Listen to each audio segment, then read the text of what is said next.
you start making these claims in the schools that kids can make the decision to, chop their goods off.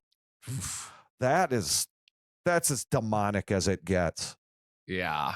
because the children have absolutely no capacity whatsoever to make a decision like that for themselves looking into the future. It's pure abuse. And then the same thing with the nanny state making the claims to women that they don't need the fathers of their children in the house. I don't know why. Why would anybody ever make an argument like that for any reason? Well, it can only be to destroy people. And who wants to destroy people? The overlords? The adversary and his agents, whether they be the pantheons of the old gods in the Far East and in Africa and in Greece and all over the frickin' place, whether it be that or any other multitude of examples. It's just it's just an obsession with opposition to what they refuse to accept. And that's the result. That's the result of persons, whether they be supernatural or material in the material world like we are. Anything with a will has the opportunity to do that, and it all boils down to choice. Do you choose to love God? Do you choose to love someone else? Well, maybe you choose to love. I could tell you one thing. I loved my parents, and I was extremely fortunate to have one of the best pairs of parents anybody could have possibly asked for.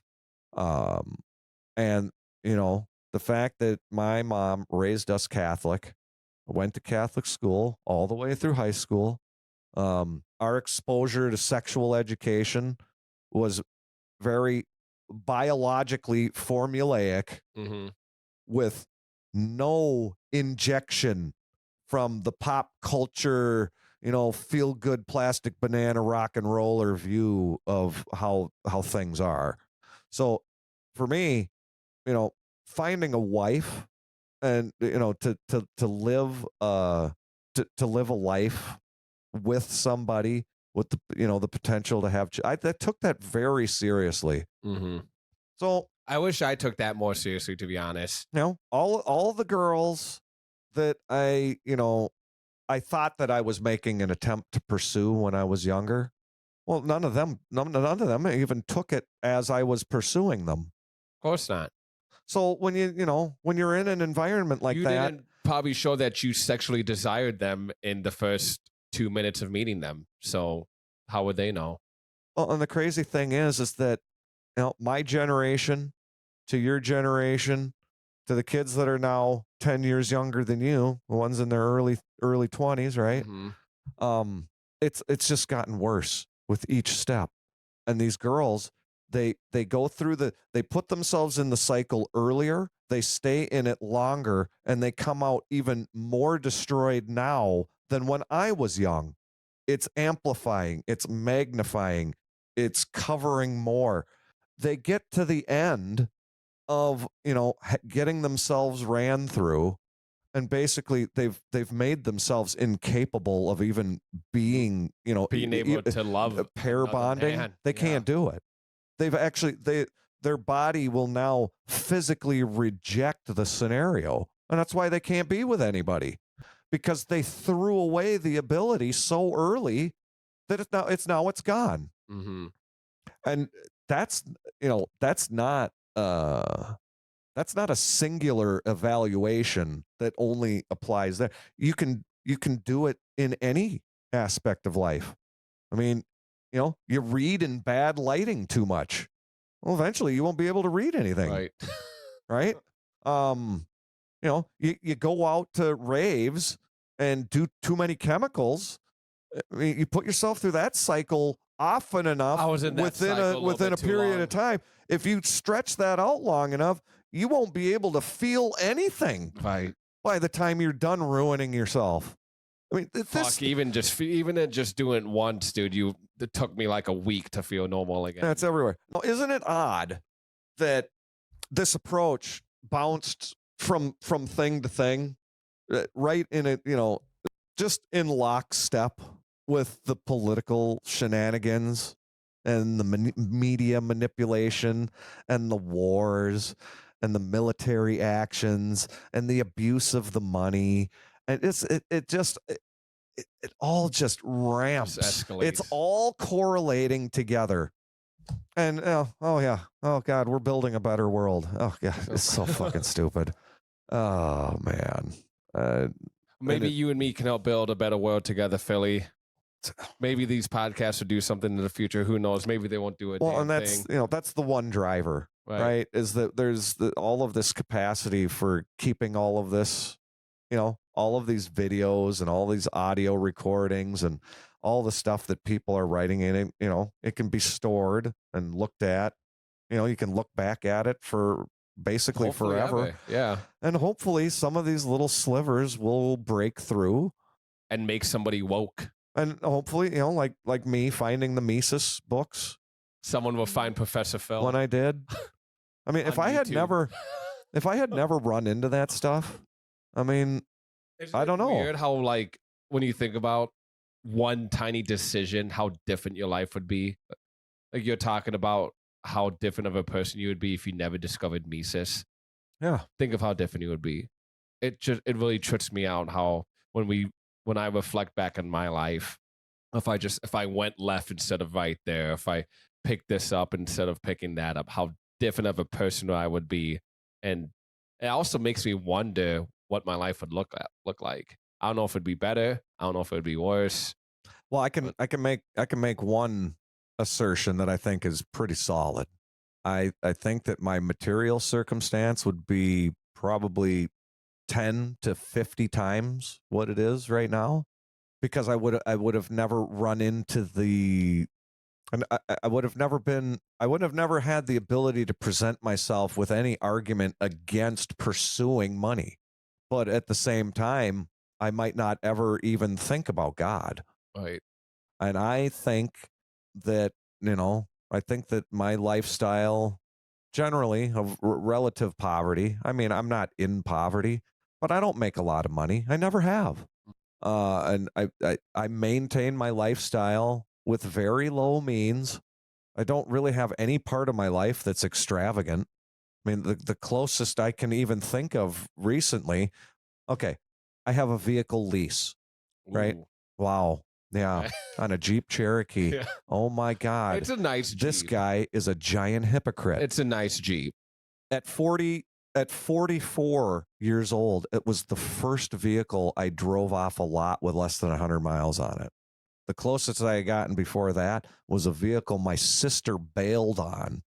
She had my dad help her with co-signing the loan. Mm-hmm. She had to bail on it, and he gave her the car I was driving, and I took over the payments on the new one. Okay. And that was fun. That was in 2000, I think. So I would have been 23 at that time. Jeez. And then after that, I just went from used car to used car. I never even thought about buying a new car. And now I've been There's living. No need to buy a new one. And now I've been living in a $20,000 mobile home for 14 years. Yeah. I can't even conceive of chasing a dollar for any reason anymore. I mean, even if I met the love of my life, I'm not certain that I would actually be able to modify my life to financially support her. Greatly increase my income. Yeah. You would have to if you wanted kids, probably. Yeah. Like, yeah, that's just the reality of it. Like, yeah. And if I were, I guess that if I am blessed enough to have that happen in the next handful of years, because you'd be willing to if I get to 50, that's pretty much it. I mean, I'm 46.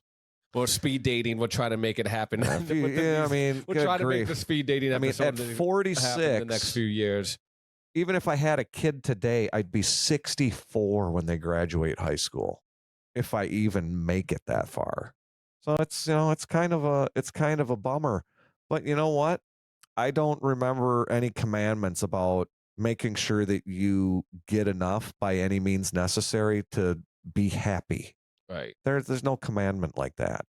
And so if you make that the center of your life, you're obviously lacking in major applications of truths. Mhm. You're denying truths to yourself and the people around you on a constant basis.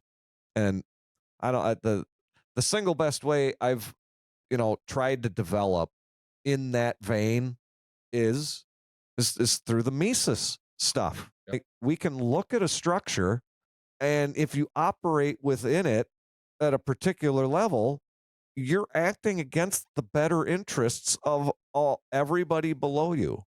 Now, that's not ever what anybody is called to do.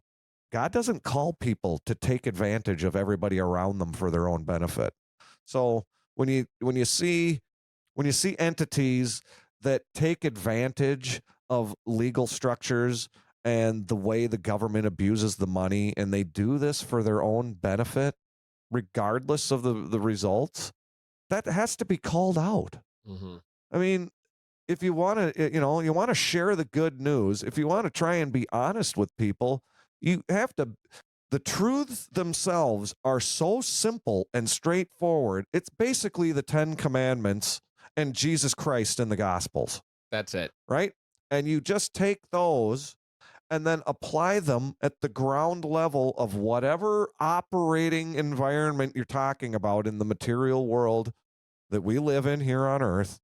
And if you start, pointing your gaze up the structure, and you just see it, it's so obvious that there are very fundamental, rudimentary, easy to understand characteristics of relationships between individual people that are being violated by the way these things are constructed. That you have to call it out. And there's so much fear and way too much comfort. And that combination has It's allowed, just set to have people rot their life away. yeah, well, and the real misery of it for me, looking at it from the inside, right? I mean, because we're all in it, Hmm. right? Individual structures, you're on the outside and you're trying to analyze it from the outside looking in.